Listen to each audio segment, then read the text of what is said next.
Actresses Juhi Chawla ने गुपचुप तरीके से जय मेहता से शादी रचाई थी। जय मेहता की पहले भी शादी हो चुकी थी, लेकिन उनकी पत्नी एक विमान दुर्घटना में चल बसी थी। जब जय मेहता संग जूही चावला की तस्वीरें मीडिया पे छपी तो लोगों ने उन्हें खूब भला बुरा कहा। फैंस कहते थे कि जूही चावला ने पैसों के लिए बुढ़े आदमी से शादी कर ली है। बॉलीवुड एक्ट्रेसेस जूही चावला ने अपनी शादी को करीब 6 साल तक छुपाकर रखा था। ऐसे में लोगों को जूही की सीक्रेट वेडिंग का पता चल गया था। एक्ट्रेसेस को पति की उम्र को लेकर खूब ताने सुनने को मिले थे। दरअसल अपने एक इंटरव्यू में जूही चावला ने इस बात का खुलासा किया था कि जब सीक्रेट वेडिंग के बाद पहली बार शादी की तस्वीरें सामने आई थी तो लोगों ने उनकी वेडिंग फोटोज़ को देखकर तरह तरह के रिस्पॉन्स दिए थे। ऐसा इसलिए क्योंकि हमारी शादी किसी की बेहद शॉकिंग थी, इसलिए सबसे पहले तो मेरे अफेयर की खबर लगी थी, ना मेरी शादी की। यही नहीं, कुछ लोग जय मेहता के सिर पर कम बाल देखकर उन्हें बुढ़ा कहने लगे थे। मुझे यहाँ तक कहा गया कि मैंने पैसों के लिए बुढ़े से शादी कर ली थी। बता दें कि जय मेहता तब 33 साल के थे और जूही चावला ने उनसे दूसरी शादी की थी। रवीना टंडन अपने ज़माने की टॉप एक्ट्रेसेस में से एक रही हैं। अपनी एक्टिंग के दम पर वह अभी भी फिल्मी दुनिया में एक्टिव बनी हुई हैं।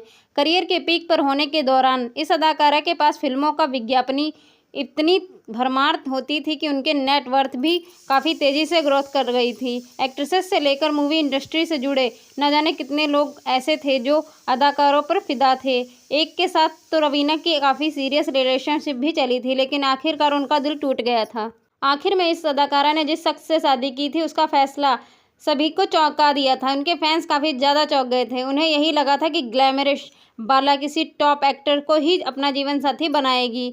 रवीना टंडन ने बिजनेसमैन और फिल्म डिस्ट्रीब्यूटर अनिल धरानी के साथ 7 फेरे लिए थे। इसके बाद शादी के करीब 2 दशक होने के बाद श्रीदेवी ने अपने 51 साल लंबे करियर में फिल्मी पर्दे पर जबरदस्त कामयाबी हासिल की थी, लेकिन एक वक्त ऐसा था जब उनकी निजी जिंदगी में काफ़ी ज़्यादा उथल पुथल मची थी। ये वो दौर था जब श्रीदेवी अपने शिखर पर थीं और पर्दे के पीछे उनकी असल जिंदगी में प्रेम कहानी लिखी जा रही थी। 90 के दशक में श्रीदेवी ने निर्माता बोनी कपूर के संग शादी कर ली थी, लेकिन उस समय ये शादीशुदा थे। दोनों की प्रेम कहानी 80 के दशक में शुरू हुई थी, जब बोनी बतौर प्रोड्यूसर खुद के लिए जगह बना रहे थे। बोनी कपूर ने कुछ यूँ बताई अपनी प्रेम कहानी। जब मैंने श्रीदेवी को पहली बार पर्दे पर देखा था तब मुझे श्रीदेवी पर बहुत सारा प्यार आया था। मैंने उन्हें 70 के दशक में तमिल फिल्म में देखा था। उनसे मिलने चेन्नई के लिए चला गया था कि फिल्म में साइन कर लेता हूँ। लेकिन जब श्रीदेवी ने बोनी कपूर से शादी की थी तब उन्हें खूब ज़्यादा ट्रोल किया गया था। उन्हें घर तोड़ने वाली महिला भी कहा गया था, जो कि श्रीदेवी की सहेली भी थी। लेकिन बोनी कपूर अपनी पहली बीवी को श्रीदेवी के लिए छोड़ दिया था। लोगों ने बोनी कपूर को उम्रदराज और बुढ़ा भी कहा था, लेकिन श्रीदेवी को कोई फर्क नहीं पड़ा। सैफ अली खान की डेब्यू फिल्म परंपरा रिलीज भी नहीं हुई थी कि उन्हें अमृता से प्यार हो गया था। दोनों की मुलाकात एक फोटो शूट के दौरान हुई थी। पहली ही मुलाकात में सैफ और अमृता की ओर आकर्षित हो गए थे, जिसके बाद उन्होंने अमृता को डिनर पे बुलाया था। इस पर उन्होंने मना कर दिया था, लेकिन उन्होंने अपने घर पर डिनर पर बुला लिया था। डिनर पर दोनों के बीच खूब बातें हुई। यही उनके प्यार की गाड़ी चल पड़ी थी। कुछ वक्त बाद ही दोनों ने शादी करने का फैसला कर लिया था। शादी के बाद अमृता ने सारा और इब्राहिम को जन्म दिया था, लेकिन इसके बाद सैफ और अमृता के रिश्ते में दरार पड़नी शुरू हो गई थी। साल 2004 में दोनों ने तलाक ले लिया था। दोनों की शादी टूटने की वजह उम्र के फासलों को माना गया। कहा गया कि अमृता सैफ से 12 साल बड़ी थी, जिसकी वजह से दोनों के बीच सामंजस्य बैठ नहीं पाई। अमृता से तलाक के बाद सैफ अली खान ने 10 साल छोटी करीना कपूर से शादी कर लिया था।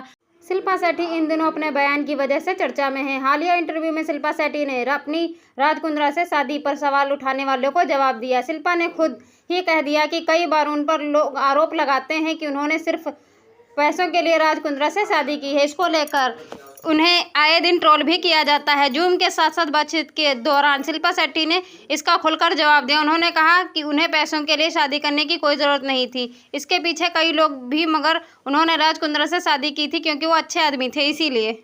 उन्होंने बताया, जब मैंने राज से शादी की थी तब मैं गूगल के मुताबिक 108वीं यंगेस्ट और रिचेस्ट ब्रिटिश इंडियन थी, जो कि कमाल की बात थी। लेकिन मुझे लगता है कि